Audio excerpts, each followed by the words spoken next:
भाई लोग, फ्रॉम का नया सीजन आ चुका है और उसका पहला एपिसोड क्लियर हो चुका है।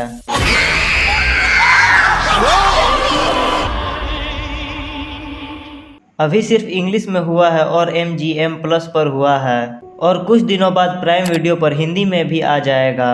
तो अगर आपको हिंदी में देखना है तो कुछ दिनों में देख सकते हो, लेकिन अगर आप थोड़ा सा इंटरनेट की शक्तियों का इस्तेमाल करोगे तो आप हिंदी और इंग्लिश दोनों में देखने को मिल जाएगा। फिलहाल मैंने तो देख लिया है तो एक्सपीरियंस तो शेयर करना बनता है। पहला एपिसोड टू बी ऑनेस्ट बढ़िया था। ये जो एपिसोड था ठीक वहीं से स्टार्ट होता है जहां से सीजन 3 खत्म हुआ था, ठीक उसी मोमेंट से, ठीक उसी जगह से। अगर आपको याद ना हो तो याद दिला दूं, जो जिम था उसकी गर्दन काट के मार देता है एक बंदा जिसको so the man in yellow नाम करके देता है, क्योंकि वो येलो कलर के कपड़े पहने होता है। तो उसकी बेटी वहाँ पे अवेलेबल होती है जो कि अपने बाप की गर्दन खुद अपने आंखों के सामने कटती हुई देख रही होती है। ठीक यहाँ पर सीजन 3 खत्म होता है और ठीक इसी मूवमेंट से सीजन 4 स्टार्ट होता है। अब वो जो बंदा होता है पीले कपड़े वाला, जूली के पास जाता है और कहता है कि तू कितनी भी कोशिश कर ले लेकिन इस चीज को बदल नहीं सकती है।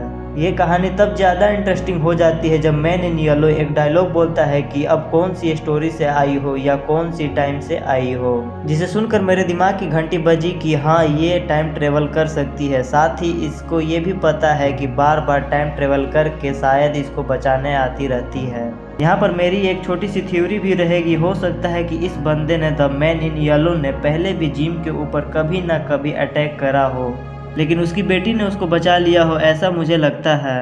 क्योंकि वो जो डायलॉग बोलता है कि अब कौन सी जगह से आई हो सकता है वो बचाने आती रहती हो। जैसे जैसे एपिसोड आगे बढ़ता है वहाँ से शो थोड़ा बोरिंग हो जाता है। फ्रॉम शो का अगर मुझे सबसे ज़्यादा इरिटेटिंग चीज़ मेरे को जो लगती है हमेशा से, वो यही है कि एक ही चीज़ को बार बार रिपीट करते रहते हैं। अभी जैसे कि फातिमा नाम की लड़की थी, वो इस्माइल को जन्म देती है, वो होते हुए हम लोग देख लेते हैं। नॉर्मल शोज के अंदर क्या होता है कि जब इस तरह की चीज़ होती है तो एक कैरेक्टर जाता है और सारे लोगों को इकट्ठा करके बता देता है कि मैंने ऐसी ऐसी चीज़ें होते हुए देखी है। लेकिन इस शो में क्या हुआ कि उसने सारे कैरेक्टर को एक एक करके सबको बता रहा है। पहले उसने अपने दोस्तों को बताया, फिर वो उस घर के अंदर जाता है जहाँ पर वो डोना नाम की लेडी रहती है। बाद में वे सबको इकट्ठा करता है, फिर वहाँ पर वो लोग आपस में बातें करते हैं। वहाँ पर भी वो रिपीट करता है एक एक शब्द करके। ऐसा नहीं कि मैं वो सब देखकर बोर हो रहा था, लेकिन मुझे लग रहा था कि एक ही चीज़ को एक ही एपिसोड में क्यों सुन रहा हूँ। मतलब वो लोग अगर बता भी रहे हैं तो वो चीज़ हमारे लिए कट भी करी जा सकती थी। लेकिन फ्रॉम को शो थोड़ा स्ट्रेच करना होता है 55 मिनट तक, और वो एक ही एपिसोड के अंदर बहुत कुछ रिवील नहीं करना चाहते हैं, तो वो इसलिए एक ही चीज़ को बार बार दिखाते रहते हैं। बाकी आपको इस बारे में क्या राय है कमेंट में बता सकते हैं। लेकिन हमको एक ही बात का पता है कि उन्होंने एक ही एपिसोड के अंदर 3 बार बताया है, पर आगे की एपिसोड में कितनी बार रिपीट करेंगे ये भी एपिसोड 2 में ही पता चलेगा।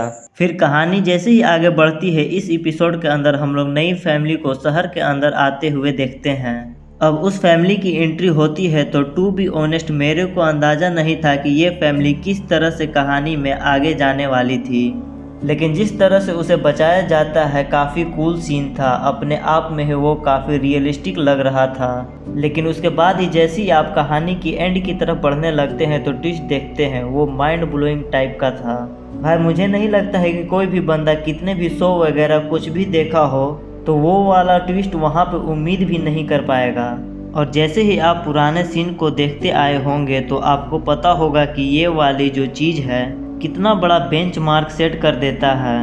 मतलब वो जो क्रिएचर है वो उन चीज़ों को छू पा रहा है जो कि बाकी क्रिएचर को वो उसे छू भी नहीं पाते। और अब तो वो इंसान लोगों की टीम के अंदर घुस चुका है और अंदर से ही वो पेनिट्रेट करने वाला है। किस तरह से इंटरेस्टिंग बढ़ेंगी, बहुत ही ज़्यादा इंटेंस और बहुत ही ज़्यादा इंटरेस्टिंग मामला हो गया है। और फिर जिस तरह से शो को एंड किया जाता है कि अब ये सब लोग एक दूसरे को ख़त्म करने वाले हैं, या फिर इंग्लिश में एक डायलॉग था कि ये लोग आपस में टीयर अपार्ट करने वाले थे। अब ये लोग इमोशनली एक दूसरे को टीयर अपार्ट करेंगे या फिजिकली करेंगे, वो तो देखने में इंटरेस्टिंग होगा। फिलहाल ये एपिसोड थोड़ा स्लोली था। बेसिकली रिटेंशन वगैरह थोड़ा मेरे को लगता है यार, रील वगैरह देख के रिटेंशन की माँ बहन हो गई है।